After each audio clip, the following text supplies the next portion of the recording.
Dans cette vidéo, nous allons maintenant décrire et définir l'espérance mathématique d'une variable aléatoire, ainsi que son écart-type.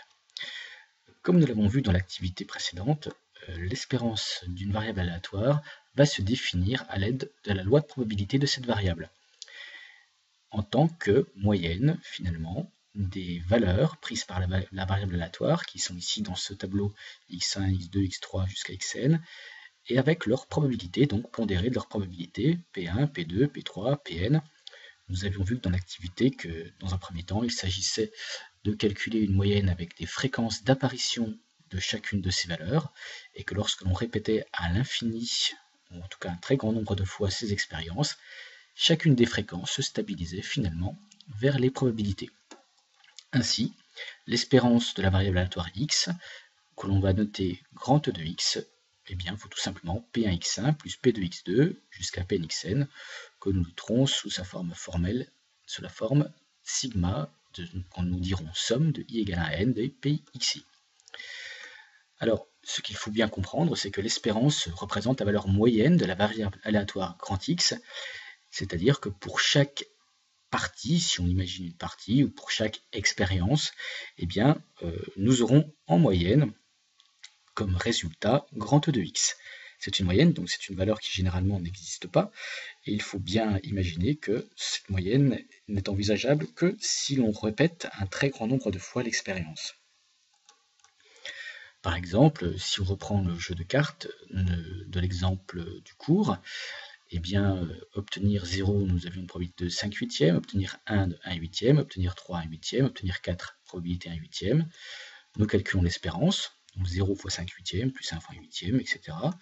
Nous trouvons 1, et ce qui veut dire que à chaque fois que le joueur va jouer, eh bien, en moyenne, il va gagner 1 point. Bien entendu, pour une partie, il ne gagne jamais 1 point, mais s'il joue très longtemps, par exemple 1000 parties, eh bien, il pourra espérer gagner 1 point par partie, et donc, finalement, globalement, gagner 1000 points. Maintenant, en ce qui concerne l'écart-type d'une variable aléatoire, nous allons reprendre exactement les mêmes principes que sur les statistiques. C'est-à-dire que la variance, dans un premier temps, que nous allons définir, va mesurer les écarts des valeurs à la moyenne. Donc nous reprenons exactement les mêmes formules. Les fréquences sont finalement les probabilités. Les écarts à la moyenne c'est bien sûr l'espérance. Et chaque valeur, c'est x1, x2, etc. Donc nous calculons P1 fois l'écart x1 moins e de x au carré, plus P2 fois x2 moins e de x au carré, donc exactement la même formule que la variance vue en statistique. L'écriture formelle, V de x égale somme de égale à n pi de xi moins de x au carré. Cet écart-type, donc, comme dans la leçon des statistiques, est la racine carrée de cette variance. Et ainsi, par exemple, pour l'exemple du jeu précédent, nous calculons la variance, donc 5 huitièmes, facteur de 0 moins au carré, etc.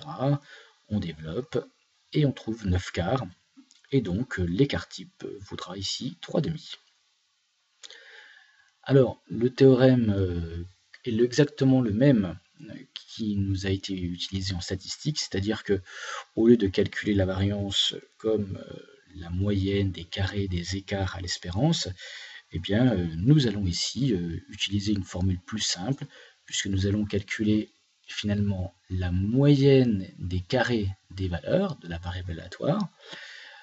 Une fois que ceci sera fait, nous retrancherons le carré de l'espérance. Donc, ce qui permet des calculs un petit peu plus rapides, mais comme vous le remarquez, qui sont complètement identiques au cours des statistiques. Donc nous pourrons remarquer que la variance et l'écart-type sont toujours bien entendu des réels positifs. L'écart-type, comme nous l'avons dit, mesure la dispersion des valeurs d'une variable aléatoire par rapport à son espérance. On pourrait imaginer que cela peut évaluer le risque du jeu, puisque finalement nous avons une valeur moyenne, et puis plus l'écart-type est grand, plus les valeurs de la variable aléatoire sont extrêmes, et donc nous pourrons soit perdre beaucoup, soit gagner beaucoup. Bien entendu, si x est exprimé dans une certaine unité, l'écart-type sigma de x, lui aussi, est exactement dans la même unité. Alors, petite propriété, sur identique à celle vue en statistique, la linéarité de l'espérance, c'est-à-dire que l'espérance de AX plus B, eh bien c'est A fois EX plus B, même résultat qu'en statistique avec la moyenne, et bien sûr, même résultat concernant les dispersions des valeurs avec la variance, c'est que la variance de AX plus B est égale à A carré fois B de X. Le constant de B n'intervient pas, puisque nous avions vu en statistique que lorsqu'on ajoutait la même valeur à toutes les valeurs d'une série, eh bien les écarts, bien entendu, ne variaient pas. Voilà, merci beaucoup pour votre attention.